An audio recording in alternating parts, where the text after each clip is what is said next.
Okay, top 10 Bronco info you must know so you don't break the Bronco or break the bank. So let's put the pedal to the metal and get started. I'm Johnny from Johnny's Car Care and Reviews.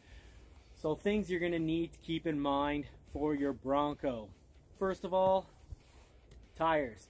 If the tires that come with the Bronco, if you're going to be seeing below freezing temperatures, and a good amount below, so minus 10 degrees Celsius and colder, you're going to want proper winter tires. Now if you're not going to see much below minus 15 and you got a Black Diamond or a Badlands, well, those tires are 3-peak snowflake rated, so you could drive them in the winter, but just do keep in mind that at minus 15 and colder, that compound's going to freeze right up and take a whole lot more to brake. So braking is going to be diminished greatly. Take you 30% or more distance to brake. And also your traction when accelerating won't be nearly as good. So getting yourself out of a sticky situation or a slippery situation could end up meaning that you go to pull out into the intersection and you're spinning, you miscalculate your time, and someone hits you because of that. So keep in mind winter tires if you're in freezing conditions. Having proper winter tires will make it that when you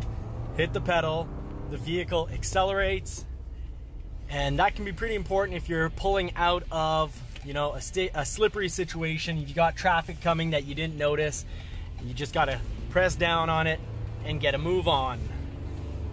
So proper winter tires will give you much better handling in winter conditions. It's also the most important thing, obviously going to give you much better braking, as I'll demonstrate right here. So braking, fantastic if you have proper winter tires. So that's a must-have to keep you and your Bronco safe. So just to demonstrate how much rocks and snow and everything can kick up, give it a little gas on the snow here, and it can really kick up to the roof if you're in deep enough snow, sand, or rocks. So really do please consider that rock protector. Sometimes show you the brakes here. Very important to have great winter tires.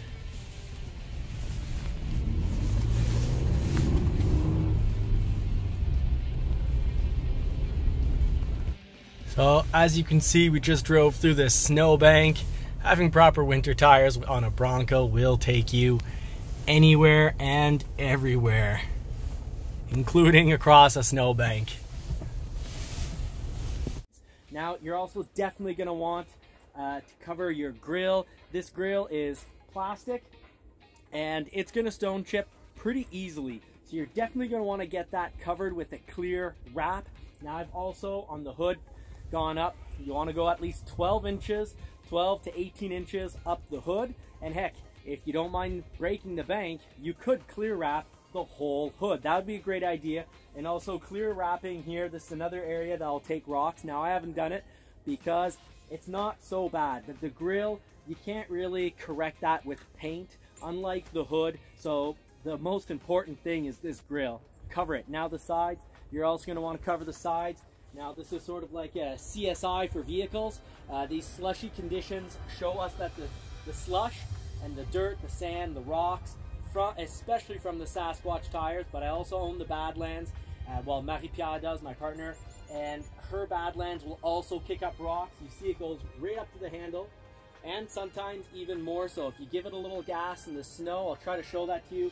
You've got snow that actually goes above the roof, but mostly where it's going to touch, and so that you don't notice it too much, is in the bottom 6 to 8 inches. So there is a nice natural pleat in the metal here. You're going to want to put a clear wrap to at least there. If you don't mind the look, you could go higher, but in putting it right on the pleat, you won't notice that clear wrap. Now, before you get to having fun with your Bronco, I went out with the ATV towing the other day, and I didn't use this one because it doesn't have its first 1,000 miles on it, or 1,500 kilometers. So you're going to want to break it in varying your speed. You'll want to, not just put the pedal to the metal when it's new. You're going to want to let that RPM gauge. You don't want to just run on the highway either, so you want variations in the RPM. rarely taking it up to the red line. I ideally avoid the red line, but don't be afraid to rev it up to 4,500 RPM. It's good to get those pistons moving in the cylinder.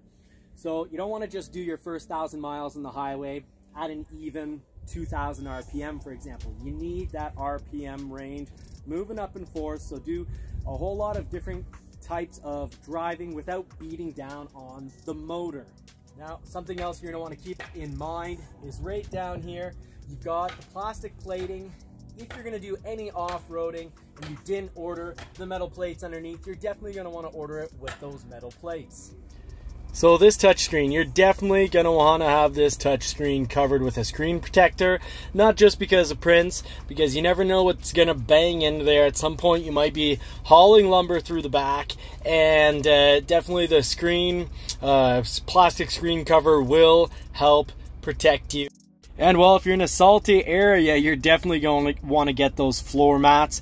Unless you have a Badlands Edition or a Black Diamond, which does have the vinyl rubber flooring. Well, if you've got any carpet, you don't want salt sticking in there, humidity sticking in there, and just rusting right through and rusting through the vehicle. Because once you have a hole in there, well, then you'll have all sorts of crud from the road come into the vehicle as well.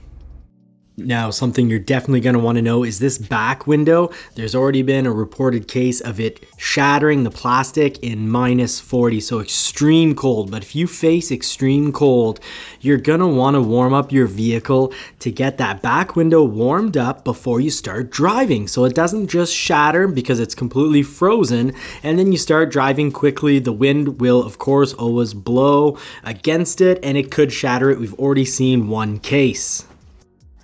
Now let's talk about what I wish I would have known. I wish when I ordered Bacon Bits, the Badlands, base Badlands here with just, you know, the 4 automatic, I wish I had known how much better the vehicle on the right, Cactus Jack, with the high package, how much better it is because of the extra sound deadening. So the extra sound deadening, what it does is that you've got extra sound deadening on the hood. The top is thicker and heavier, and you know, it just is great at cutting out extra sound, and it also makes it that you hear the engine better. And I had already noticed this in a yellow one that I test drove. I couldn't figure out what was up, but that I highly suspect is because of the extra sound deadening. You actually get to hear more of the engine, and it's worth it.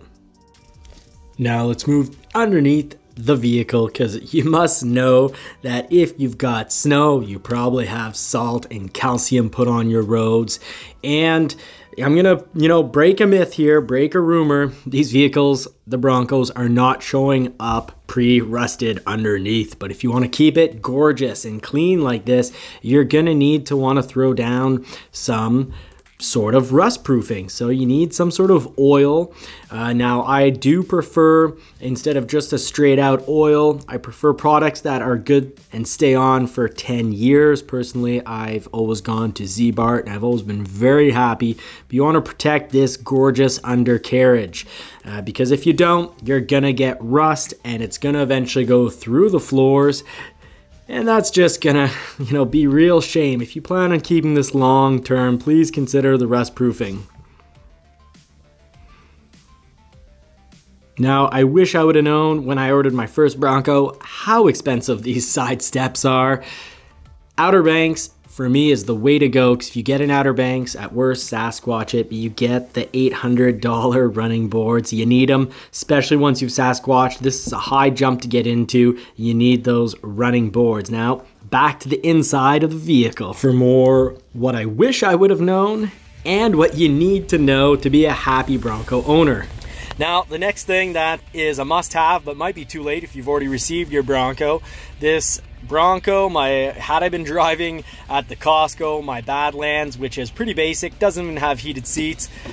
This has the 360-degree camera, but more importantly, and I feel this should be standard equipment at some point, sometimes laws pass forcing backup cameras. Well, it'd be nice to have a law that passes that requires the detector when someone's coming down the road. So I was backing out of Costco, someone was speeding along, and I would have had the back of the Bronco all smashed up if I didn't have that transversal alarm, the radar on the side. So hopefully that becomes required at some point, but until then, I do recommend that you do get the full 360 Copilot 360 package so that you do have that backup alarm.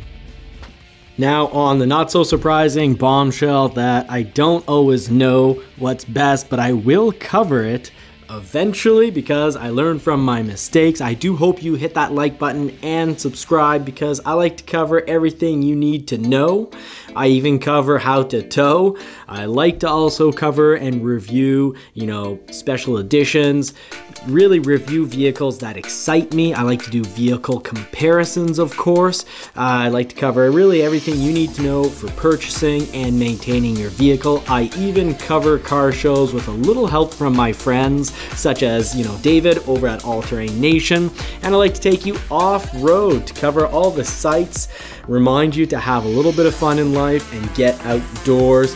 I also cover what you need to know if you're ordering a new vehicle like the Maverick or the Lightning. So please like and subscribe to help support the channel, the vehicles it runs, and of course, feed that poodle. Have a great one.